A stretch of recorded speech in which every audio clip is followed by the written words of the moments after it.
Link. Instagram is live.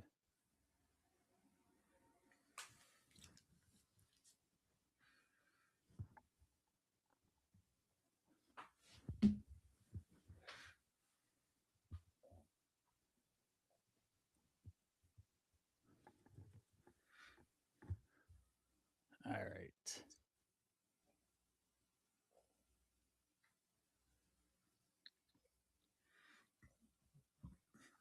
Welcome back to Driven for Health podcast, episode 106. I'm Coach Brian Prana, and today I'm bringing in a special guest. And this is a good one because sales, everything is about selling in our life. Okay. And Jeff Goldberg is been in the industry for 50 years. So he definitely knows what's going on. He's talked with high performers, business owners, leaders, organizations to improve their sales, their energy, their skill sets, and abilities to be able to communicate what it is that they're selling, whether it's a service or a product, and make sure that the people selling have confidence and they can make the sale. And he also owns and leads the Sales Confidence Lab. It's a 12-week live program that helps coaches, consultants, and business owners get better at selling in a natural and effective way. In our conversation, we're going to talk about sales, confidence, trust, discipline, performance, and the habits that make men succeed in business and their health too. Jeff, welcome to the show. Thanks for having me, Brian. I'm excited. Yeah, definitely. And I love when guests come on here. A big question is what's one takeaway men should be listening in for through our conversation? One takeaway that I'd want men to be listening for is that confidence is key in sales, in life, in romance, in health. Confidence is key. 100% agree with that. And you've been doing sales for a long time. Let's rewind a little bit. Maybe not go to the way beginning, but talk about how sales has just been in your life and made such a big impact. Yeah, well, like so many other salespeople, I fell into sales by accident. Nobody goes to college thinking, I can't wait to graduate and get a job in sales. At least very few people do. And I was Right.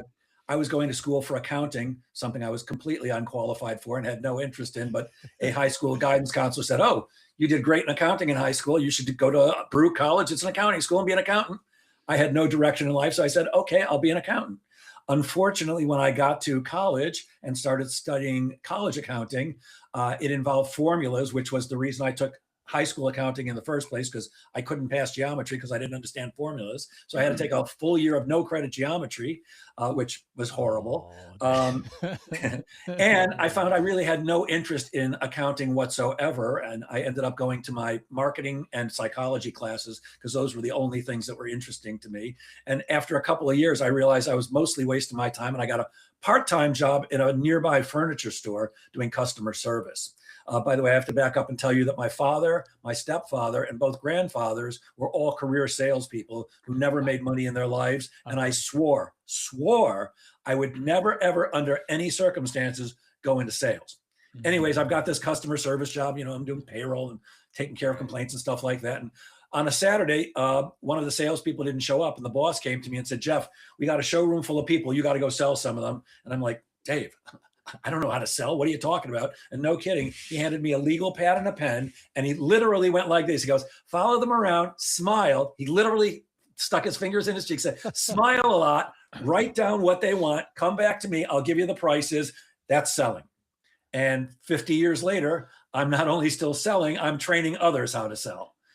It turned out that sales was a career that I was particularly well suited for because I had some of the inborn traits that tend to make you more successful in sales. By the way, if you don't have all, or even if you don't have any of them, it doesn't mean you won't be successful in sales. But if you're articulate, if you're funny, if you're likable, you tend to do better in sales. And I had some of those.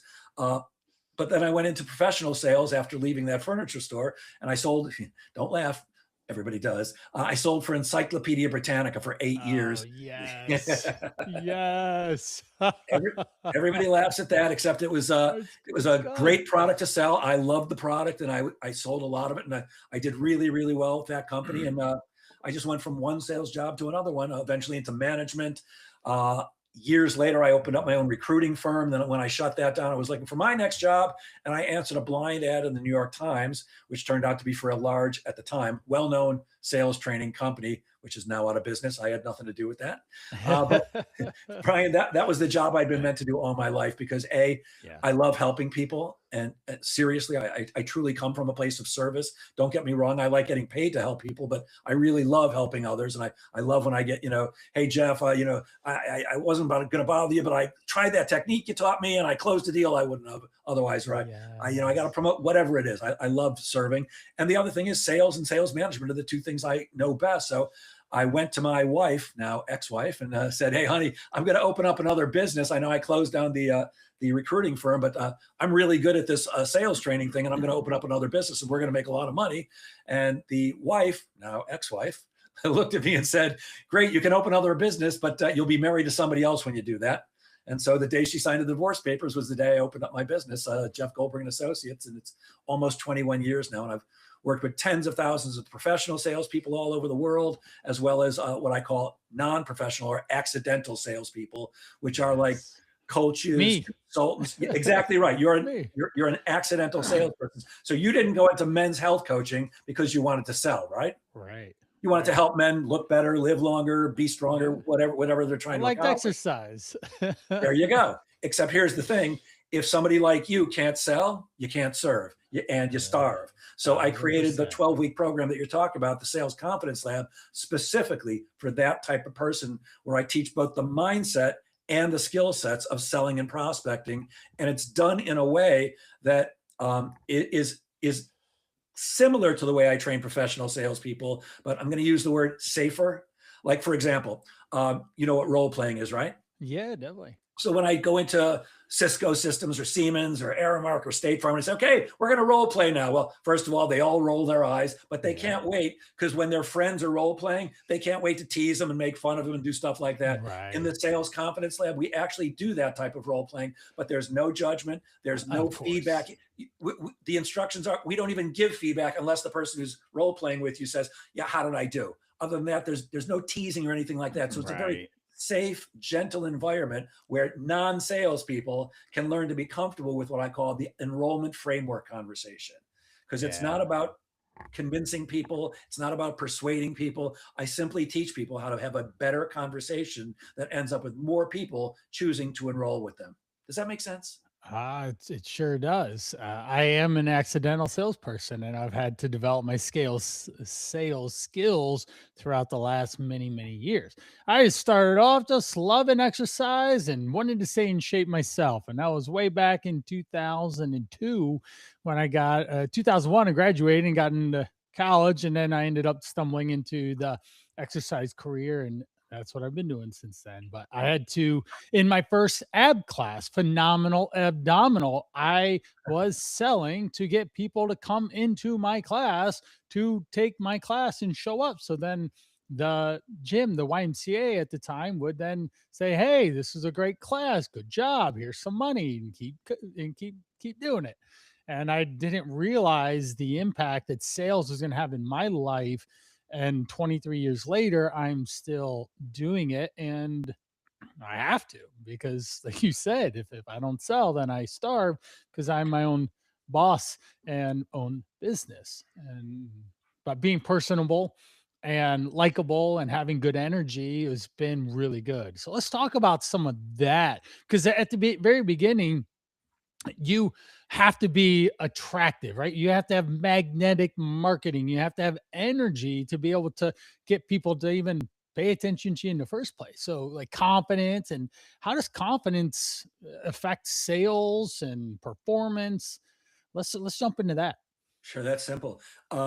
Let's say I'm trying to sell you sales coaching, something that I do offer, and I'm coming across like this. "Well, Brian, I'm a pretty good coach, And I think that if we work together, we may get some pretty decent results. I don't know. It could be 6 months. It could be 12 months. I'll give you some pricing, but how does that sound to you? Well, if you speak like that, then the impression and the feeling that people are getting, it's not just the words you say, Oh it's how yeah. you say them, it's how you hold your body, it's the level of enthusiasm and excitement and confidence.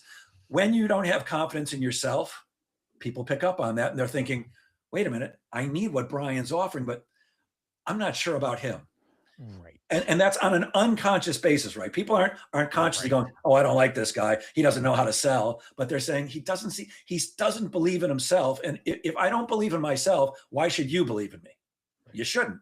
If I don't, if the guy who loves me the most, me, well, okay, my dog, but then me, if I don't have faith in me, why should you have faith in me? Because faith is transferable, enthusiasm is transferable, Yes. Yes. confidence is transferable. So if I'm not acting and behaving in a confident manner, why would you trust me to? I don't know if you sign a contract with people that, for there's 3 month, 6 month, 12-month programs or anything like that, but why would you trust me? Why would I trust you, or why would you trust me if I don't seem confident in my ability to help you? The Right. only reason people pay me uh, fairly large amounts of money when I'm doing corporate training, I mean, these companies aren't, they're not paying me $100, I promise. The reason that VPs of sales and presidents and CEOs engage with my company as opposed to others, which are much larger and much better known and have big names, is because when they meet with me, they can almost smell that I believe that if they're smart enough to engage with me, that their sales team is going to do better. And I truly do believe that. Now, it's easy to do that now because I have proof of 50 years of doing this. Right. But when you start out, you just got to have that. I hate to use the phrase, but you got to fake it till you make it. You got to believe in yourself. So the confidence comes through in everything. And I often equate sales to dating. So if I walk up to a woman in a bar and I'm like, yeah, I don't know. Hold on, maybe I shouldn't even do. I don't know. Can I? What's? Well, is she going to want to talk to me unless she's maybe a Lord of the Rings nerd who's shy in her head? And by the way, I'm a Lord of the Rings nerd too, so that would be a perfect person for me. But it's that we're attracted to people who are confident, not Yes. cocky, but confident. Right. You can. I used the term before, smell. You can almost smell it. Right. It's like, have you ever been in a room, maybe you're at a party or a networking event or something, and somebody walks in and suddenly all eyes turn, and it's not just that they're physically attractive, it's that there's this magnetism. It's confidence. Yeah. The confidence is super important. Me showing up in my space, I have to give and lend and have people borrow my energy or my motivation or my willpower to be able to get them to make a better choice. Not because they are less than or anything like that. It's Right. just in their particular space, health hasn't been either a priority or it's a big concern. They've tried it 1,000 times, they don't have success with it, and they need a leader to show them the way and to give them a very concrete, specific approach that they can then use the rest of their life. And that's the same thing with selling is we get this pattern behavior to build rapport and trust and communicate and build relationships with these people, oftentimes in a very short time frame. For me, it's very short usually to get someone to know, like, and trust me. So let's talk about some of the finer pieces of what a sales process even looks like. Yeah. Well, here's the thing. Everybody's got a sales process. Yeah. Everybody. They just might not be aware of it. They're doing something when they meet prospects to speak with them. So if you're a health coach, you're meeting with people, you're saying something. So Right. first thing is everybody's got a process. Most aren't aware of them, especially accidental sellers. Well, I have conversations with people and occasionally somebody says yes. Okay, well, that actually is a process. You're just not aware of it. And if people want to have confidence when they're selling, what they need is a process that they actually understand clearly, that they completely feel that they can do that process. Because that you see a couple of books over my shoulder there. Yep. There's actually 3 full bookshelves there. Plus, there's 2 floor to ceiling bookshelves elsewhere in my office filled with sales books. Now, Right. some of them you read them and they sound good, except the process is going to be too difficult to implement because, for the most part, they're made for enterprise organizations. meaning Yeah, okay. companies with large, large amounts of salespeople or employees. The Challenger Sale is a perfect example. It's a great book, really excellent methodology. Came out about, I don't know, 5 or 7 years ago, something like that. Terrific methodology. Almost impossible to implement for anybody except an enterprise organization that has a lot of money to put behind that effort and the time to train all their people for ages. So Right. if it's too complicated, it's not going to work. But what I teach is a very simple step-by-step process because I'm a big fan of simple. I like Yep. things to be as easy as I possibly KISS, can. right? KISS I method. understand that not everything's easy. Right. I understand if I work with Coach Brian, it's probably not going to be easy, at least at first. It's hard to work out when you haven't for a while. And Mhm. look, if you're doing it right, you're always pushing it, right? You're trying to get that little one more pound here and one more rep there. So it's not easy, but after a while, it becomes easier. It's like that first day in the gym, horrible. And then the second day is worse because you're still sore from the first day. But after a couple of weeks, it's like, oh, I'm not aching every day. And you start Right. getting into the habit, and that commitment becomes easier to follow because it feels right. It's the same thing in sales.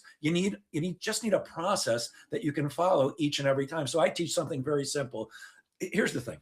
Almost all trainers in my area are going to teach you the same thing or very similar things. We just use different words. But Right. for me, the first thing always has to be getting people to like and trust you. We call that Yes. establishing rapport. Because why would somebody do business with you if they didn't like and trust you? Here's the thing, they won't. They simply won't. Unless you've got what they want and they can't get it anywhere else, which there's other health coaches, there's other, Right. sales trainers and sales coaches too. There's lots of them. So the first thing we have to do is invest some time in getting to know the person and letting them get to know you, because that helps them to get past the I don't trust anybody who sells. I know you're a health coach, Brian, but you're selling me, so I don't trust you either. So we have Right. to invest that time up front. Most salespeople don't want to do that. And when I say salespeople, I'm including the people that you are talking about, and I'm talking about the accidental sellers. I'm going to use salespeople because I don't want to go back and forth a million times, but I'm talking about anybody in Right. any way, shape, or form has to sell. So the first thing we do is establish rapport. The next thing we have to do is we have to gain the right to do the most important thing in the sales process, which is ask questions. Now, that's not what most Yes. people think is the most important part. What most people think is the most important part. I'm going to tell you about who I am, what I do, and why I'm going to help you, and all my features and benefits and all that, right? Let me tell you why Jeff Goldberg and Associates is the greatest sales training and coaching firm in the world. And then they throw up all over you. It's called throwing up on Mhm. the customer's shoes, Yep. or showing up and throwing up, or it's also known as a product dump.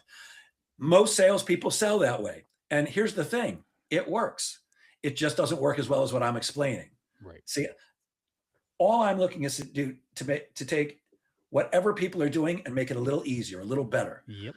I might not be able to take somebody who closes one deal a month and get them to close 100 deals a month, but if I can get you to close two or three, have we done well? And then Yep. four or five, that's exactly it. Yep. So we're going to And establish real rapport. quick with that, it's incremental. And that's the same thing on my end is that everything is incremental. It's Yeah, weight loss or any it's simple, but it's not easy and we need to find ways to make it yeah, easier. Jeff and I are speaking the exact same language, subtly different approaches, but we're selling you on how to make yourself better, make yourself more likable, make yourself more confident and energetic to be able to get to the outcome that you want. In sales, make money. In health, to live longer, have more energy, be able to lift things. yeah, exactly right. So little incremental changes.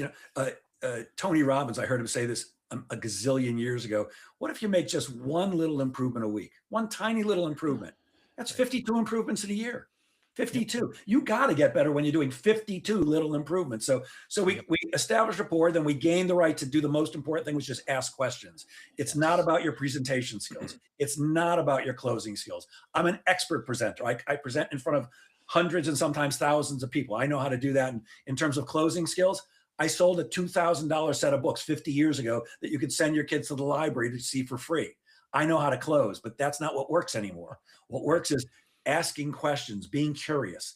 If you really want to be better at selling, get better at asking great questions, because that's really all selling is, having a great conversation. In fact, Brian, my belief is this: sales is a conversation or series of conversations leading to help the other person choose to do business with you. It's not about convincing. It's not about persuading. It's not Right. about talking people into things. You don't have to do that. I don't have to do that. Nobody who's listening has to do that. Right.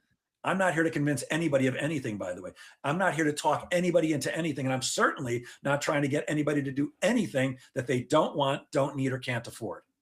I'm not interested in that. What I'm interested in doing is finding as many people who have an interest in what I have to offer and then having great conversations with them so that enough of them choose to do business with me. Anyways, after we ask a bunch of questions to find out what makes sense to them, and I can explain that if you'd like, then we're going to confirm the answers to make sure that what we think we heard is right. Then and only then are we going to tell them, based on what you told me, Brian, here's how I believe I can help you. Right. And we're going to lay out, like you said, our features and our benefits, the things that we can do to help them. And then we're going to ask them for their business, close. Yep. Closing is the thing that everybody comes to me for. Jeff, just teach me how to close. No, what you really mean is teach you how to sell, because closing is simply asking a question, the answer to which is yes, I want to do business with you, or no, I don't want to do business with you. And I do teach a particular question to ask, but there's a million ways to do it. Right. But really, closing is the natural outcome of the sales process done right. So when people have a process that they can use that feels comfortable to them, especially the accidental salesperson, because that person, I promise you, I'm not meaning to lump you in with everybody else in the world, Brian, but coaches, accidental salespeople, they don't like selling. They don't want to be thought of as a salesperson. They hate asking for money. So they do. So, yeah, I get it. I get it completely. I have no problem with any of that stuff, but I'm a professional salesperson and I have been forever. But somebody like you, the last thing they want to be thought of as a salesperson. I don't want to be salesy. I don't want to be pushy. Guess what? I don't want to be pushy either. And I don't want to be salesy. And I know I come across as a type A, but when I'm selling, I promise this personality is dialed back a little bit so that I'm not intimidating people. I'm actually just having friendly conversations in a comfortable way. In fact, here's the best advice I can give to anybody who's listening. You want to have more sales? When you're having the sales conversation, it should sound like you're talking to your best friend, minus the profanity there, Brian. Here's one more thing I think you might find interesting. Sales is not rocket science. Anybody can do it. I'll take it. Almost anybody can do it. And the reason I love saying that it's not rocket science is because my oldest daughter is literally a rocket scientist. She's an aerospace engineer. So you don't have to be as smart as my oldest daughter, Avery, to do sales. If you did, I couldn't do it. No, I don't think I could either. I'm a smart cookie, but I don't think I'm that smart. Me either. Very few are as smart as my Avery, I promise. Yep. So there's a process just with like health. And that's one of the reasons why I brought Jeff on to talk about sales, because health, getting in shape and being healthy is just a sales process to you, whether you have to ultimately in the beginning maybe convince yourself that it's a good idea to go to the gym or not, or go for a walk or not, or drink more water or not. It's this process in which that you need to keep working through to be able to get to the outcome, which is a healthier, longer living you, and being able to stay functional and do all the things in life that you want. And there's basic, say, the core four. Movement, we got to move a certain amount. There's water, you need to be hydrated. Jeff has drinking a couple times already, and so have I. We've got sleep, we need to sleep a certain amount, and nutrition. That ends up being the most complicated out of all of those. But when we do those four in a simple process that someone can understand and leverage and learn, and I've done this over 100 episodes by now that you can go back and listen to. But those are the base. That's the process of which you get yourself healthier and feeling better and stronger and a healthy body weight and away from chronic illness and living as long as you possibly can in the best possible health, which is great. Jeff, are there any other tidbits around sales themselves that you want to talk about before we maybe shift into things like the habits or the routines that actually make up a good salesperson or a sales process? Sure. There's one that I certainly want to share, but before I do that, I have to say that as you were listing off the four core things, I'm like, nope. Uh-oh. Movement. Oh no, I got to do that. Sleep. Woo. Actually, don't let me forget that I had one more thing that I wanted to tell you, but I just shifted my sleeping. Okay. And I'm so excited about this. I'm an old guy, and I've been blaming the fact that I would be waking up at 3 or 3:30 in the morning and not being able to get to sleep on just being old. I can't get back to sleep. I'm old, blah, blah, blah. Right. At any rate, I don't know about you. I love TikTok. I wish it was never invented because it is a huge time suck, but I adore it. And I saw this Okay. thing on TikTok Okay. that it's called binaural beats. I Yeah, think yeah. I turned off my phone because I didn't want it to ring, but I believe the app is called Mindcore. Yeah. I think that's it. And what it is there's a tone in one ear. You actually sleep with earphones on. I bought like these flat earphones because I wear AirPods. You can't sleep Yeah. with those, and I'm a side sleeper, so I had to buy these Okay. AirPod kind of things that fit in my ear. And all night long, this thing is running, and it kind of just sounds. It's just like It's like sound it's called waves. green noise. It's not white noise, Yeah. but it's green noise, and you can't hear it. But in one ear, there's a one tone, and in the other ear, there's a tone Right. a half a step off, and your brain tries to put the two tones to make them the same. I used to have something like that for meditation called Holosync, and it worked great. This thing is working amazing. I Okay. have been sleeping till 6 and 7 in the morning. Even if I get up at 3:30, because I am an old guy, to go to the men's room, in the middle of the night, Yeah. I'm back to Yeah. sleep. Me too. Unbelievable. And I can't remember the last time I had 6, 7, 8 hours sleep. Fantastic. Um, That's excellent. I'm Yeah, so excited I've about it. used those for studying and for concentration, and Oh, binaural yeah. beats are awesome. And it's They've like got all that stuff. these wave sound waves. There you go, are going Yeah, back and forth and in different pitches and tones and frequency and rate amazing. of speed and stuff. And Amazing. Just it in definitely gets you There's locked another one in. I And listen to. I don't have the earphones in when I do this, but before I get off the couch to go to the bed, I just have it on my Alexa. It's just playing like you said, a relief stress relief one. yeah, yeah, But there's something for study better. It's really incredible, right, right. amazing science. And I bought it, and I'm like, "Ah, probably going to waste my money here, but I'm willing to give it a try. Amazing. Anyways, Yeah. let's get back to that one thing I wanted to share That's with a you. that's a good little trick and tweak. I listen to my wife and I will put on ocean waves. Alexa will do crashing waves all night Love that. long, and I like it Yep, a lot. absolutely. So, All right, what's that one thing you're going to tell us? yeah, so this is the thing that when I do sales training, teaching people how to sell, I have prospecting programs, I have selling programs, and I have sales management programs. When I'm teaching people how to sell, when I get to a certain point of the day, I tell them, now look, of all the things that I've taught you so far, if you forget all of them, I'm okay with it. But what I'm about to teach you is the most important thing you can possibly learn from me Everyone in listen spending in. 7 or 8 hours. So this is the one thing. If you Listen don't in. forget, if you forget everything else, don't forget this. And let me ask you, Brian, do you ever speak to somebody, a prospect, and they seem really, really interested? They don't commit on the spot, but they tell you they'll get back to you, and then they never answer another call. They never answer another email. Yeah, In other words, you're getting ghosted I've had that. Yeah.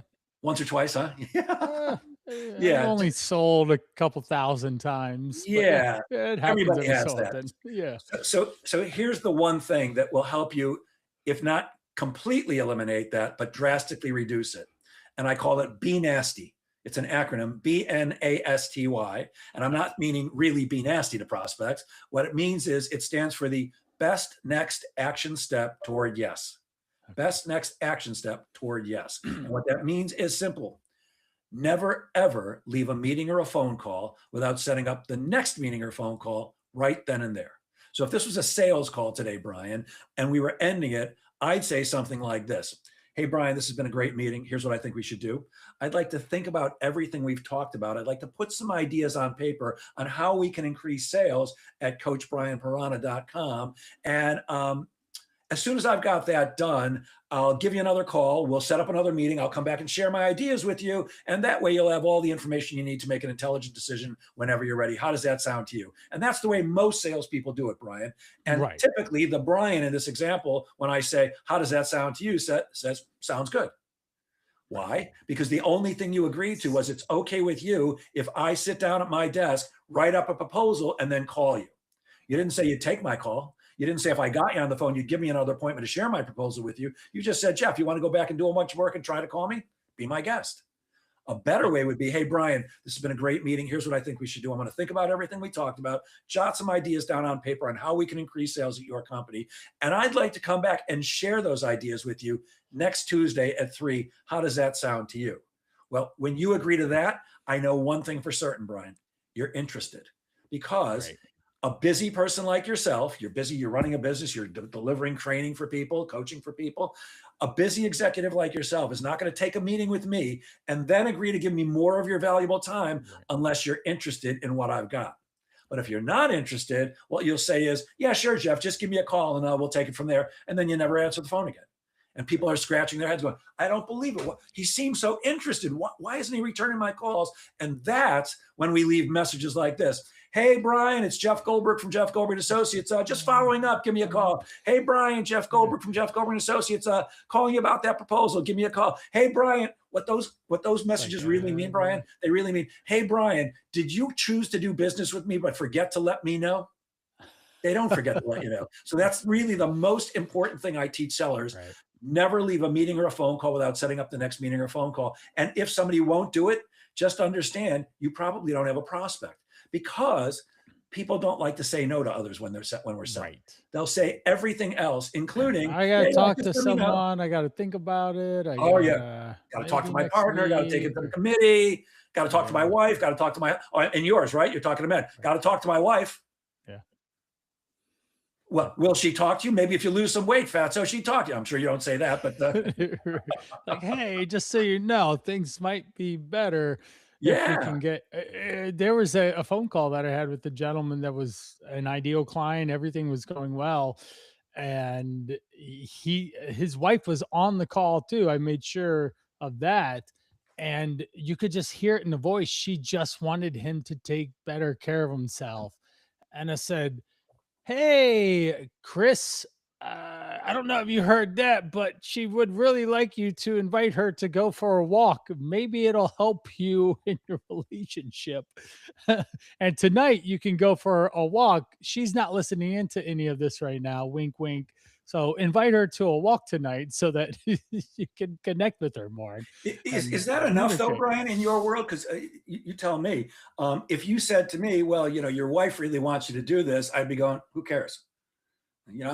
I'm married to the bitch already. I don't care what she wants. But I mean, for me, and of course I'm being facetious. I don't call women bitches. I'm just being funny. I'm a stand-up comedian on the side, guys. So please don't send me letters about how I hate women. I love women. But to me, it's more important to find what's your personal motivation. That your wife Right. wants you to do something, that your friend wants you to do Right. something, that your company wants you to do something. Who cares? It's like me saying, well, Brian, I want you to do this. I want you to sign this contract. I want you to be my client. Who cares? Now, Right. I'll qualify that with, you should, at the end of every sales process, let people know that you do want to work with them. I want to work with you, Brian. So if you were my prospect, I'd be saying, I want to work with you. I think this is a great match. I know I can help you. Let's do this thing. Right. But doing something for somebody else, it's typically not enough of a motivation. No. Although in it's your, not. I'm kind of arguing with myself. In your world, it actually might be, do you care about your kids? Do you want to be healthy and live a long time? I mean, like, It look, is. I It is a did lever to pull I did lose some weight occasionally. a while back because I am older and my kids are young, and I had them, I had them at a very old age, and I do want to stick around to see them grow. I mean, my kids are 24 and 23 now, but I had my first kid at 45. So, I'd like to see them get married and have kids of their own and live lives and stuff like that. I keep threatening I'm going to live to 120. And fortunately, my doctor keeps telling me that whatever I'm doing, I should keep doing because it's working. And to which I always reply, so keep doing the drugs and alcohol. And I kid you not, he says, if you're doing drugs and alcohol, yes, keep doing it because that's working. He's Permission got from the himself doctor. It's caught. great. Right. Most people don't say that. He got himself totally stuck there in that one. That's pretty funny. It's a standing joke at this point each year, but the truth is Oh yeah. I'm not terrific. I do eat pretty healthy. I cut out most sugar. I stopped buying candy about a year ago, which was a killer for me. I eat mostly chicken and fish and stuff like that. Yeah. And I don't put a lot of crap in my body. I stopped drinking soda for the most part. I'm sucking down water like a maniac as much as I can. Yeah. I'm not great with the movement thing, I have to admit. Actually, I always forget this. He's behind me, so I got to spell this. IWALK, the DOG. Now, if I had said that, he would have jumped up right now, and it's not Oh, time don't yet. worry. But There I you do go. that 4 times a day, and each one of those is about a 15 or 20-minute walk. So I Yeah, there am, you go. I am. You're checking It's the not like a box. Yeah. power walk because he's a pug, and he stops every 2 feet to sniff everything, and I want to kill him. Yeah. But so I do get some Right. exercise, but it's Don't not. don't if I remember, don't you surf too when you get on the waves? I body surf, yes. I Yeah. body surf. I Yeah. wish I could surf, but I suck at what's called the pop up, at getting up on the board. I Yeah. can Yeah. I can crawl into a wave with the best of them, but I suck at the pop up. But body Uh, surfing, for a Gotcha. 70-year-old guy, I'm pretty impressive when I body surf. You're out there, you're moving. That's excellent. That's Yeah, excellent. well, look, I went skiing. Was it last weekend? Oh no, that was just skiing a week and a half ago, and then the next day I was in the ocean doing a little body surfing, even though it's flipping freezing here. But I'm crazy. That's awesome. For That's me, it's just, awesome. I just want to That do the keeps you things that I young. want to do, and I, working with somebody like yourself ensures that a guy my age should be able to keep doing that stuff. Because I know there's a lot. Well, first of all, a lot of guys my age are just gone. They're croaking. I just read somebody. Unfortunately, yeah. I read something on Facebook today. Yeah, we lost my dad today, 68. I'm like, oh man, that was 2 years ago for me. People my Right. age croak. So Right. I'm fortunate in that it's got to be genetics. I mean, because Yeah. I don't really take care of myself like you do. But fortunately, I was born with good genetics, and uh, Yeah. we'll see what happens. The Yeah. next Knock the on next wood. checkup, the next physical is in about 3 weeks, so we'll find out if I can still do Right. drugs and alcohol. Right. That's one of the reasons why I'm 43, and that's one of the reasons why I started a huge shift into men's health, especially in the 40s and 50s, to you have the longevity, be able to get to where you're at. You're clearly functioning and doing quite capable at 70 years young, and you don't show any signs of slowing down anytime soon.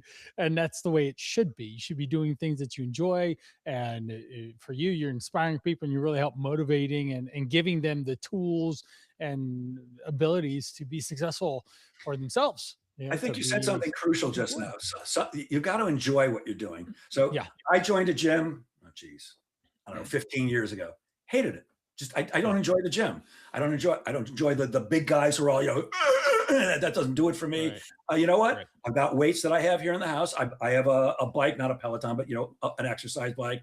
Uh, Something else I saw on TikTok, I saw some guy going, "Oh, you want to have a bigger chest and get rid of your man boobies? Buy one of these things." So I bought one of those things. Every time I get up to go to the bathroom or I go get a snack or something like that, I'm doing a couple of those. So I'm not doing nothing, which I guess is better than nothing. Probably not. I probably look more like you if I actually exercised regularly. But at this point, I'm like, I just want to stay mobile. When I'm doing Mhm. my affirmations in the morning, one of the things I say is, I'm mobile, because I see a lot of people my age who are not. And they can Oh barely. yeah. I went out to a brunch on Sunday with two friends, and I hadn't seen the husband in probably 4 or 5 years. And he went up to walk to the bathroom. I said, "What's up with Richard?" She goes, "Oh yeah, his balance is off. He was shuffling like could barely walk." And I was like, "Dude, last time I saw him, he was walking like me." So it Yeah. can happen at any time. There's stuff that happens that we have just no control over. Right. So I think Right. that what you do is so important for people. I know that you really focus on younger guys, but for anybody, you want. Anyone. I don't know anybody who doesn't want to stay mobile and fairly healthy for as long as they Yes. can. Upright and moving in the right direction. So you said a couple things like affirmations and stuff. Let's go into some of the routines, the habits that set the top performers apart from the non-performers or the struggling ones, especially in sales. In sales, what separates the top performers from, oh, here's one thing for certain. And I hate saying this, by the way, and you're not going to want to hear it, except the thing that most separates top performers in sales from average or poor performers: consistent and effective prospecting every single day. I hate saying Yeah. that. I hate that that's true. I don't want it to be true. You probably there used to I be a show when I was young called The Honeymooners. Yeah, I'm guessing you probably never saw it, but it was about a bus driver in Brooklyn, played by a comedian uh, whose name just flew out of my head. Jackie Gleason, big fat guy, Yeah, yeah. bus driver. He lived in a tenement, had an upstairs neighbor who was wacky. It was kind of like Kramer from Seinfeld. He'd come in all the time to the apartment. At any rate, he was this bus driver, living in a tenement, broke all the time. He was always going to make $1 million. I'm going to make $1 million, Alice. That was his wife, Alice. And he was always going to get rich. And he never did. Well, his name on the show was Ralph Cramden. I'm the Ralph Cramden of salespeople. For 50 years, I've been looking for an easy way to make a lot of money in sales. Haven't found it yet. I found out how to make a lot of money in sales, but it's not easy. Consistent and effective prospecting every single day, because it doesn't matter how good you are at selling. You could be me with 50 years of experience, and I'm so good that people pay me to teach them how to sell. I can't close enough business unless I'm speaking to enough prospects. Right. It's like, I can't get better if I don't exercise. I can't build muscle unless I'm going to do some exercise. Yep.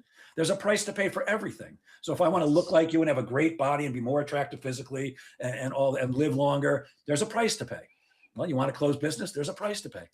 Exactly. Professional. I always like saying there's a pay to play. If the life that you want, it costs something. Yep. Time, money, energy, expertise, skills, relationships, and all of that costs time, which is the only thing that we actually really have here is time and abilities to manage that time. So yes, I would say the reason why I'm still here 23 years later is I feel like a shark. I'm just constantly moving on the hunt, looking for someone else to help improve their health. And you the same in the sales. So I would totally do that. And when those opportunities are less, your wallet says will agree with you. It's like, hey, you haven't been out there knocking on doors, man. You got to get back to doing that and Yeah, creating there's a those scorecard in opportunities. sales, and it's your wallet. Absolutely, positively. Yep. If you're not making enough money, just take a look back 2-3 months ago and ask yourself, was I prospecting 2-3 months ago? When a new coaching client comes, by the way, nobody comes to me because they're doing great. No, Nobody comes to me and says, unfortunately, I'm same doing here. phenomenal. Right. But I need coaching. Right. Now, there certainly are people who've come to me and said, Jeff, I'm making $175,000 a year. I know I'm worth 250. I just don't know how to get there. It's Right. tough to complain It's when the you're making same problem. 175 Yeah, grand. still Right. a problem. Yep. Exactly right. But there is going to be a price to pay for that, and you've got to take action. And the action Yes. typically is the first thing I always do is, let me see your calendar. Okay, you want to look at this week? No, show me 2-3 months ago. And then I always ask the same question. I don't see prospecting time on your calendar. Oh yeah, I was doing some. Well, here's the thing, Brian. The way most people do prospecting is, I'll fit it in whenever I can. As soon as Same I've at got the gym. and there's always Same something always. more important than prospecting. No, Always. not really. Yeah. There's never anything more important than prospecting, Right. because that's It's the what drives lifeblood. everything. Right. It's But the lifeblood. it's the thing that we avoid the most because it's not fun most of the time. Right. In Right. fact, in much of it, there's a lot of rejection and it's painful. Who Yeah. wants to go to the gym and lift the weights time after time as your muscles aching? And it's like, that hurts. Why do I want to do that? Well, because in a couple of days, your muscle's going to get a little bit bigger. Your Right. abs are going to get flatter. You're going to look like a young Brian instead of an old Jeff. So yeah, there's a price to pay for everything. And in sales, it's prospecting. Look, it's the same thing in comedy. I don't really want to write jokes. I just want to get on stage and have a bunch of people Be laugh. funny. Right. Except there's a price to pay. You got to sit down and actually write the jokes and rewrite them and write them again, and then go to open mics and test them out and work with a coach and all that stuff. There's a price to pay for everything. Yes, I so agree. And so much of this. And then even with my clients, I'm not losing weight or I'm not this, that. Let's look back. There are breadcrumbs that are telling us why you are or are not doing this. How much should you move? And I just go down the list. Average calories, average steps. Did you hit the gym? How much sleep did you do? Like all these basic questions that we need to do. And prospecting ends up being the basic things. Like where are the people that you want to work with? Where are they hanging out? And are you doing anything about it? How do I get my stuff in front of those people so that enough of them want to talk to me, or how do I reach out to them so that they'll have a conversation with me? Yep. But yeah, it's constant. It just never ever ends. Right. There's no break, and the reason is because there's a relationship between prospecting today and get paid tomorrow. Except it's not prospect today and get paid tomorrow. If you and I could prospect today and have cash money in our hands tomorrow, every salesperson would prospect every single day. But the problem is, it's not a direct relationship. For example, one of the services I offer is sales training at large corporations. When I'm offering a company like Cisco Systems or Siemens or Citibank, these are all companies I've worked with, sales training, from the time I first speak to the prospect, usually a VP of sales or somebody like that, till the time they say yes, the average is 8 weeks. I know this because I track it. 3 meetings over 8 weeks is the average for somebody to say yes. However, it takes 4.5 months till I get their money, because there's a lot of stuff that has to happen between that first meeting where we first get together and the last meeting where they say yes, and then where I actually do the training. They have to rent a room. I have to write the program, write the workbook, reserve the time on my calendar. They have to check all their salespeople's calendars, because sometimes they're coming from around a city, around a state, across the country, sometimes from around the world. I have to invoice them. There's a lot that has to happen. And my point is, from the time if you're a VP of sales and we're going to do business, from the time I meet with you, Brian, till the time I get your money, it's 4.5 months. Now, that's not a good or bad thing. It's not a right or wrong thing. It just means that if I don't prospect for sales training business today, March 23rd, whatever 4.5 months from today is, I can't get paid. And if I don't do it tomorrow, I can't get paid 4.5 months from tomorrow. Now, the fortunate thing in my business, and I assume it's in yours too, is I don't need to get paid every day. I get nice checks every now and then, so I don't need them every day. But the thing is, I like to keep my income steady at the highest levels. The only way to do that, consistent and effective prospecting every single day without fail. And that doesn't mean you have to spend all day prospecting. In fact, for most people who sell, accidental salespeople or professional salespeople, it's typically not more than an hour a day. Some people need 90 minutes. Some people only need 30. But it's not like most people have to prospect all day, every day, except it feels like it. It feels painful, especially, I'm going to use the example, even though I'm betting a lot of people aren't doing it anymore, cold calling. You pick up the phone and you cold call.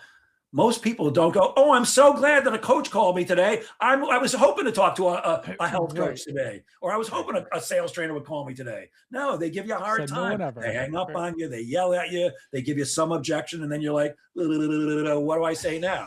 So it's painful. But what we're doing is we're mining for gold. We're looking for the nuggets, and we're doing, and I think you'll appreciate this, reps. You don't go into the gym, lift a weight once and go, okay, baby, I'm pumped. No, it's reps, time after time after time. There's no escaping it. I wish most guys are going to lose, say, 20 pounds in 3 to 4.5 months.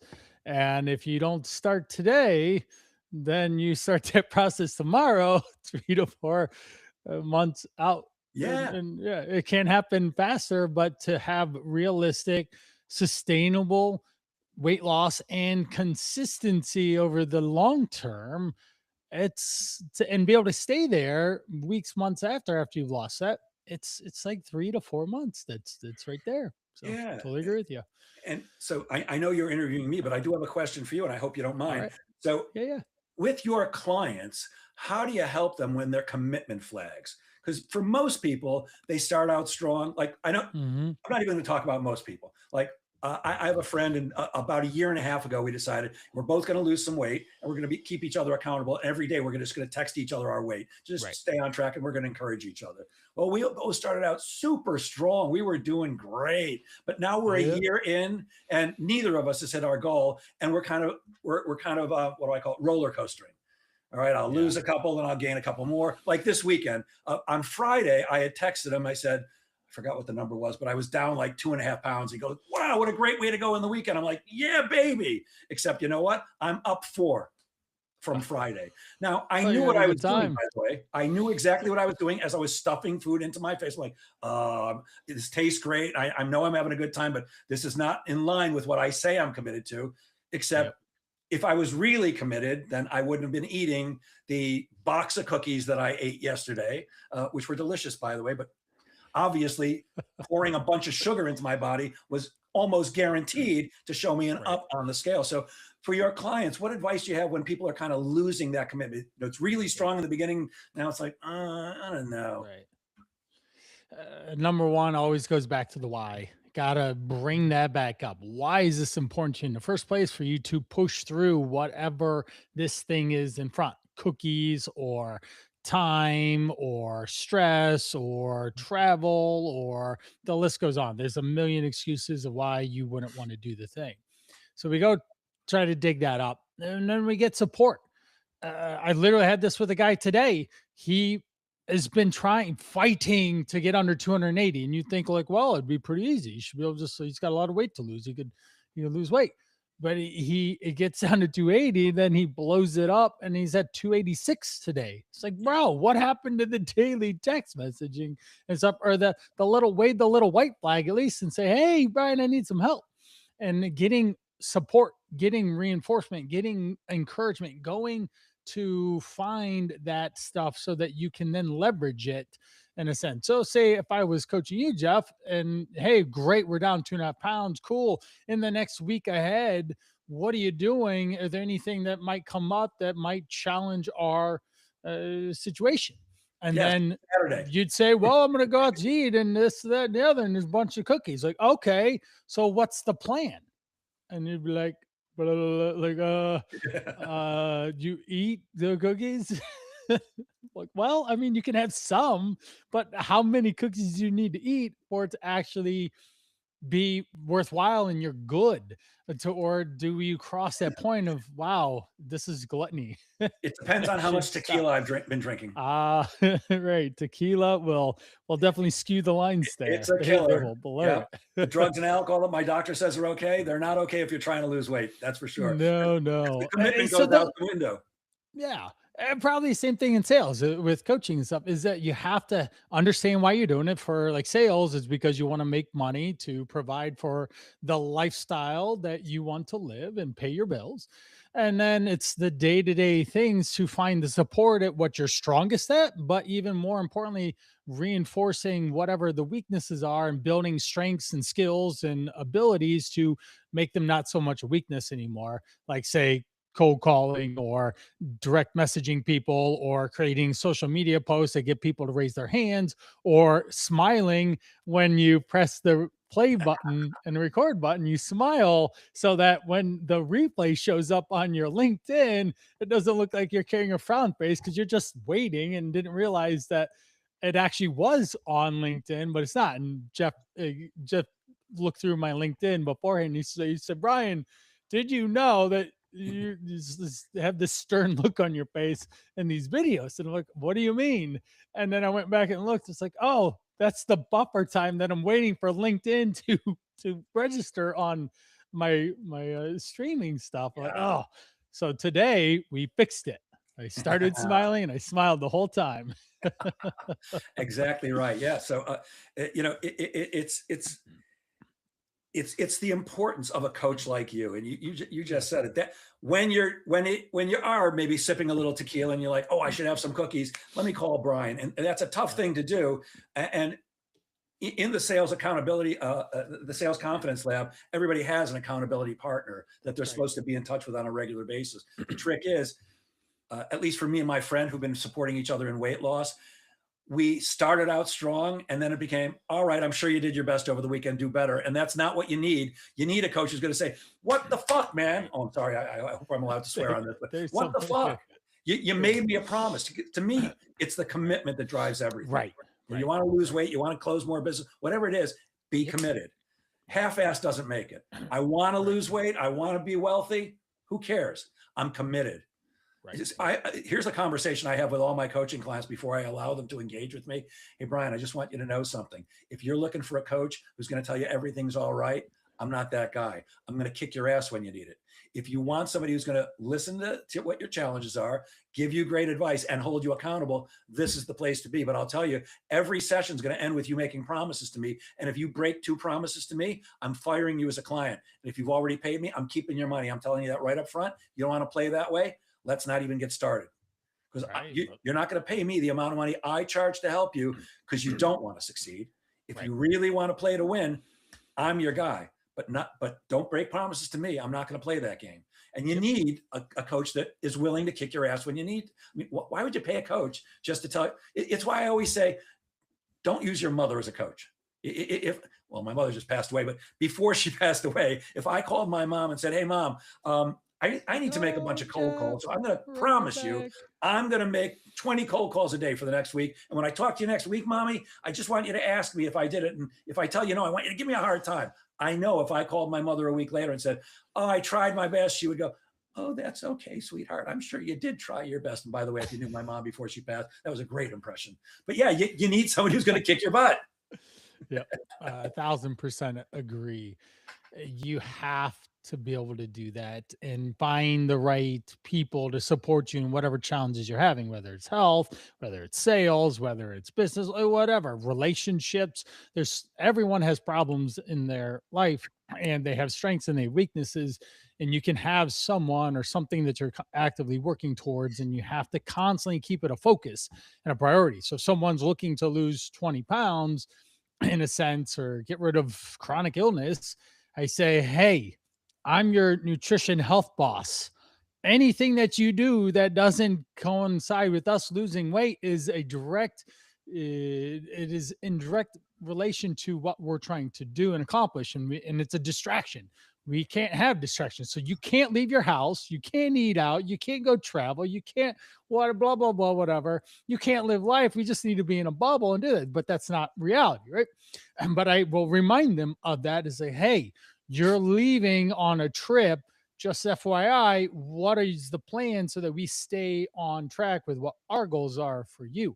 And so same conversation. This is Yeah, it's just planning. My daughter, I went skiing a week ago with my daughter, and she has diabetes and she has celiac. She had to plan her meal. We were yeah. Oh yeah. leaving early in the morning. We knew we were going to eat lunch. She didn't know if she was going to get there and find out if they had anything she could eat. She had to prepare for it. Me, I could eat anything, so it didn't matter to me. But yeah, it's if you're really, the funny thing is, your actions show up based on your commitment. If I was really committed to losing weight, then I would have lost the 33 pounds that I had said I was committed to losing weight, 6.5 months ago, probably. Right. And I'm not sure what the yo-yo effect is. I think I get cocky. Like I know for me, when I drop down below 195, my face thins out and I start to look better. When you look at yourself in the mirror, I'm going, oh, okay, my cheeks don't look puffy anymore. And it's like, well, maybe I could have a little something. And yeah, I'm not good with a little something. I know that about me. One cookie's never going to happen with me. Right. But yeah, it really boils down to the commitment. What are you committed to? Are you committed to being healthy and looking great and stuff? Are you committed to closing more business and serving more people? If not, then there's nothing anybody has to do. Right. But if you really are, then it makes sense to take action, get involved with a coach like yourself, and just get it done. Yeah. Yep. Exactly. Easy to say, by the way, and not always easy to do, which is why everybody needs a coach like Coach Brian. Yeah. Or Coach Jeff for sales. Exactly. Well, closing up here, start wrapping up. What do you do? Obviously, go over the sales confidence lab. Who is the ideal person for that? What are the expectations, and what will they get out of it? Tell us a little bit about your program. Sure. So you are the perfect person. Yep, I would be. exactly the I'm the accidental sales person. Yeah. So I've run it 2 full one. Well, actually, tomorrow is the 12th session of cohort number 2, and we've already started cohort number 3. I've had some professional salespeople take it, which was not my intention, and they're saying they got a lot out of it. That's great. It's really designed for coaches, consultants, creatives, solopreneurs, small business, anybody who did not go into business to sell but has to. That's who this was really designed for. It really is the same exact program I do for professional salespeople in corporations, just with different words and gentler. Right. I'm a certain way with professional salespeople. This is coaches. It's just a very casual, comfortable thing. But when I say casual, by the way, there's an exact process I'm taking everybody through session by session. And now that we're in cohort 3, everything's really set really well. What can you expect to get out of it? Increased confidence. First of all, people are going to walk away with the mindset of selling. The entire first session is all mindset. It's got nothing to do with skills. Yeah. You're not going to learn how to sell in the first one. It's all getting your mind right, because if you think sales is sleazy, I got to be pushy, I got to be aggressive, then I got to fix that first. So that's the entire first session. And then the rest, you're going to walk away with tips, tools, strategies, and actual techniques for here's how I establish rapport with somebody. Here are the words I use. Here are the questions that I'm supposed to ask. Here's how I ask them, how I make them into a conversation instead of an interrogation. Here's how I ask somebody for money in a non-confrontational way. Everybody walks away after 12 weeks with a completely redesigned brief commercial for both networking and for selling, and the confidence and skills to actually have that sales conversation in a non-pushy, non-salesy way. uh, I'm a very confident guy, which is probably why I called it the Sales Confidence Lab. I did not anticipate the level of, first of all, the testimonials I'm getting from the people who've taken it, or the results that they're getting.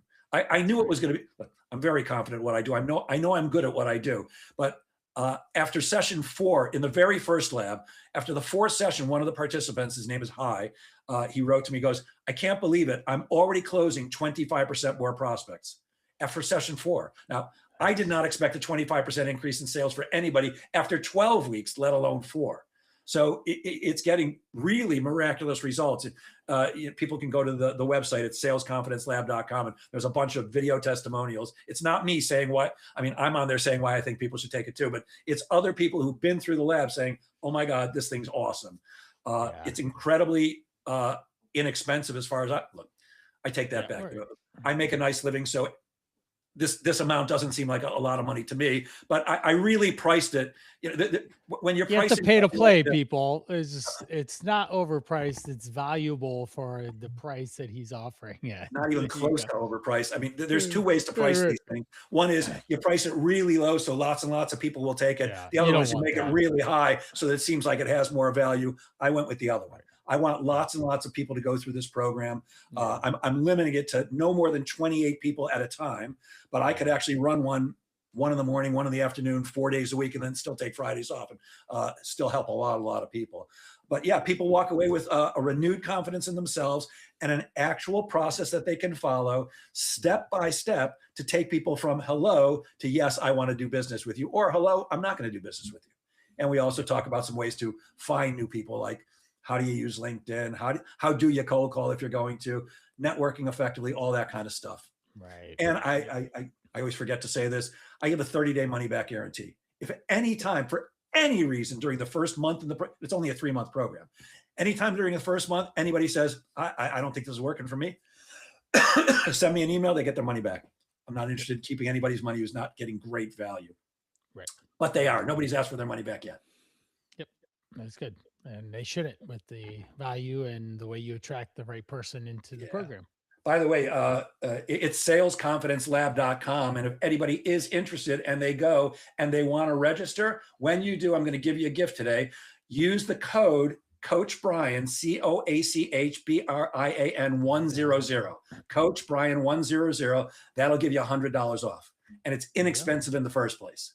So There you go. this is a super deal. The next one starts April 14th. I believe it's a Tuesday from 2 to 4 p.m. It's 2 hours a week for 12 weeks in a row. Actually, not 12 weeks. In week 10, we don't have a meeting because everybody in the lab gets a one-on-one coaching session or role play Ah, session nice. with me. Nice. Nice. Excellent. All right, Jeff. Well, thank you so much for coming. You are selling yourself no matter what in every area of your life, and having confidence, having energy, being able to present yourself, being able to understand the benefits and the features and where those go in the whole conversation too. From hello to yes, sign me up. That is a really important process to be able to help understand. I have spent years trying to figure out how to sell, and I am an accidental salesperson, hence why Jeff's information and stuff caught my attention, and I have him on here to hope to help you learn. I hope that you have taken some gold nuggets from our conversation today that you can start applying. And if you are interested in improving your sales skills to get to the yes and get to the money to go pay your bills and live an awesome life, then check out Jeff's Sales Confidence Lab. And we're wrapping up with this episode of Driven for Health. Thanks so much for joining. Thanks for